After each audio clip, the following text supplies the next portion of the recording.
got to make it quick, my loves, because while the children are happy, I've got to take my chances where I can get them. If you're new here, my name's Victoria. I'm a home educator mum of 5 in the UK. Mostly talk about home education on here, but sometimes other things, motherhood, charity shop hauls, whatever. All my daily life, raw, family, large school, homeschool vlogs are now on Patreon for only 75p a week or £3 a month, roughly. If you want to check them out, I'll link it below. So let's get cracking. This one is tips on how to spend individual time with multiple children when you're home educating.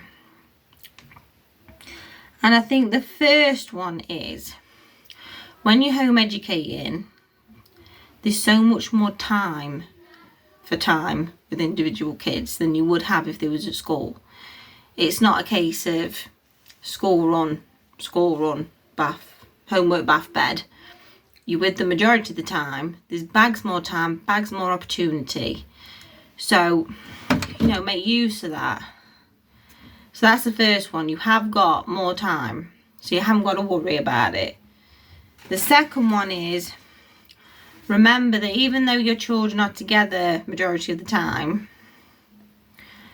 they're individuals. I have 5 kids. They're all different. They all have different interests. So, say like, my oldest is really into cooking, the others aren't. So I'll make sure I have the time with him to do a recipe, and I'm invested in that. My second oldest one's really interested in animals, so I'll make sure I have time with him at the beginning and the end of the day while he's sorting his guinea pigs out. I'll have a come and assist, or I'll just come and watch, or I'll come and go, oh, they're cute. And, if he wants to talk about, same as any of them, if they want to talk about their interests, be present for that. Because they're going to have individual interests, which aren't going to include the other kids. So when these opportunities rise to assist or talk about these things, take them. I'm not rushing, I'm just trying to be concise so that the video isn't too long. Otherwise, I'll have to use a computer. The third one is, it doesn't have to be expensive. We seem to have this sort of false narrative that quality time, individual time, has to be something expensive, like taking them on a day out, or taking them for a meal, or taking them see a movie or something, taking them for a spa day, any of that. I mean, all them things good. If you want to do them, you got the cash for them, fair enough. But day-to-day living, it's not, you're not going to be able to do it all the time. Plus, it doesn't have to be expensive. If I'm nipping to the shop and one of the kids want to come, I'll say, yeah, you can come. I'm going to lay chat on the way there and way back. If I'm peeling potatoes and one of the kids wants to come and help, I'll be like, yeah. And then we can have that one-to-one chat while I'm peeling potatoes. It really doesn't have to be something expensive. If you're doing something and one kid wants to come help you, or one kid wants to come talk to you, take advantage of that time. It's like, one of my kids doesn't need as much sleep as the others. He has trouble winding down.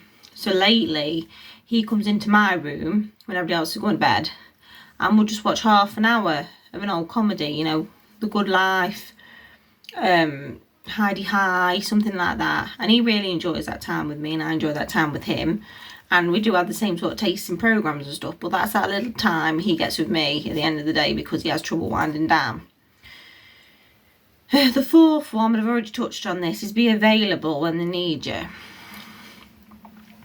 If you spend a lot of the time splitting your time between all your children and feeling stretched, if they're upset about something, or they're poorly, or they just need your help with something, make sure it's not always possible, but make sure you're as available as you can be. Pinky had a sick bug on March. Last March, I didn't leave her side, really, apart from if I had to do something.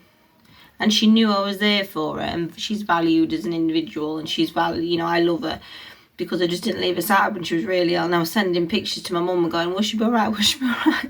Getting upset, no. And the last one is listen. Even 5 minutes with your kid where you are totally invested in listening is worth more than a whole day at a theme park when you spend the whole time on your phone and you don't engage them at all. So they're my 5. One, if you're homeschooling, you're cutting out all that stuff that affects the time you have with them. You've got so much more time with them. Number 2, they're individuals. So with their individual interests, their individual temperaments, don't dismiss that, don't undervalue that. Number 3, it doesn't have to be expensive. Don't think, oh, I'll have some individual time with them in about 6 weeks when I've got the money to take them to wherever. Do it today. Number 4, be available when they need you to the best of your ability. I know it's hard. And number 5, listen when you're there. So they're my tips for individual time to put children while you're homeschooling. See how fast I could say that then. If you like that, please subscribe. I don't know why I'm putting on a voice. Mwah.